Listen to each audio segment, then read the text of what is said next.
Welcome back to the worlds of J. Homer for a story time session. Poem still. This is called Another Night Will Come Crashing Down. And it's really the tale of two lonely souls. He turned on the exterior lighting. For the dark, it was creeping in, hoping the fuel would hold out till the sun rose up again. The dark, it would be howling and moaning all night round his home to get in. And it would bang at his door like hurricane winds again. Oh, the nights, they were lasting much longer. The days much shorter than they'd been. While the fuel grew much scarcer. The only question was when. That's when would the dark crash in through the door, or the sun shine where it had been. Which way to search tomorrow for fuel to last until when? Yes, another night will come crashing down, consume his soul when dark comes in. Not now, he says, holding on, as the day brings hope again. Once more, the dark has been driven away as the bright crimson dawn came in. Beneath the red sky all day, he will search for fuel again. As he neared the mountains, which loomed ahead, avoiding places he had been. The blood-red sun overhead. He had found no fuel, but when he got closer, a silver field lay there. Mushrooms, this is where they have been. So he filled his sack quickly and then hurried along when the sun was going down once again. He thought the dark, it would never get in. For now he has fuel to last till who knows when. To keep the dark out where it should always have been. Now the dark, yes, it screams outside, but he feels quite safe there inside. The lights, they keep it from his home.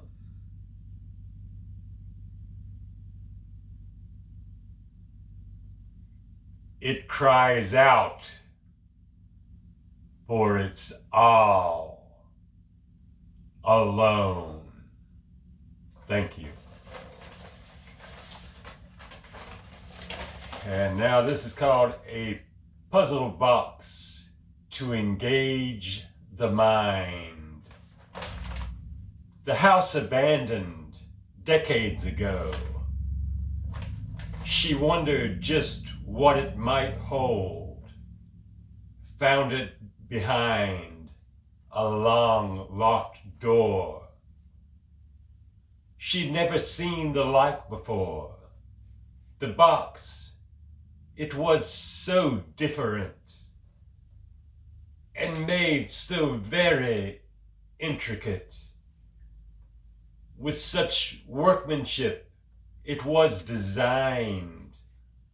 A puzzle box to engage the mind. With many clasps, buttons, parts you can move, knobs, switches, levers, slots, and grooves. She spent a long time sitting there, trying to open the box with care. Such concentration, so involved, till finally she was resolved, and threw her hands up in the air, just giving up right then and there, saying, "I wish that I could solve this." After which it just made perfect sense. She twisted the box top to the right. A hidden button was now in sight. When she pushed it and turned the top back, it flew open like a jumping jack, but nothing appeared to be inside, till a plume of smoke began to rise, swirling to the floor thick in the air. Then he came together standing there, flowing robe, turban over his locks. He said, "I'm the genie of the box. Now I can grant you 2 wishes." She said, "Don't genies give 3 wishes?" He said, "You wished to solve the puzzle." As he stood there, she watched him guzzle something from a flask there at his side, with such wild thoughts running through her mind. Just 2 wishes left. What should they be? She thought long and hard, so carefully. So she said, thinking he would be daunted, "I wish to have all I've ever wanted." Then there they were within her lush home. The man she loved on the video phone, her favorite film playing on the wall. Those things within her dreams, she had it all. Everything she'd ask and even more. Then there came a knock there on the door. He said to her, "You have all you wished. I hope that you have enjoyed it. Although you have it, it cannot be kept. Though it's not a dream, for you have not slept. I assure you, my dear, it's time you left. Police at the door, there's been a theft." Her mind in a jumble, just one wish now. Before she thought, she had blurted it out. Oh, I wish I just had not wished to solve it. She put the unopened box down and quit. A friend had been looking for her for a while. He entered and said to her with a smile, "Did you find anything interesting here?" She said, "This box, what it is, isn't clear. Some kind of puzzle, but too much for me. If you'd like to try, take it home and see."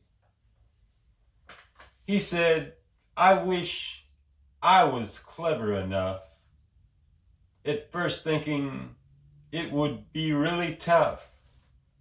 But after the thing that he had just said, went on saying, "Sure, I'll take it instead." He said, "I came to tell you I'm going." She hugged him and said, "Thanks for showing." He headed for home, a smile on his face, knowing that his life had been so graced, certain there was a genie in the box, and thought it best that it remain locked. For genies were made to tempt our desires. Yes, he was clever, knew what was required, locked in a trunk, buried deep in the ground.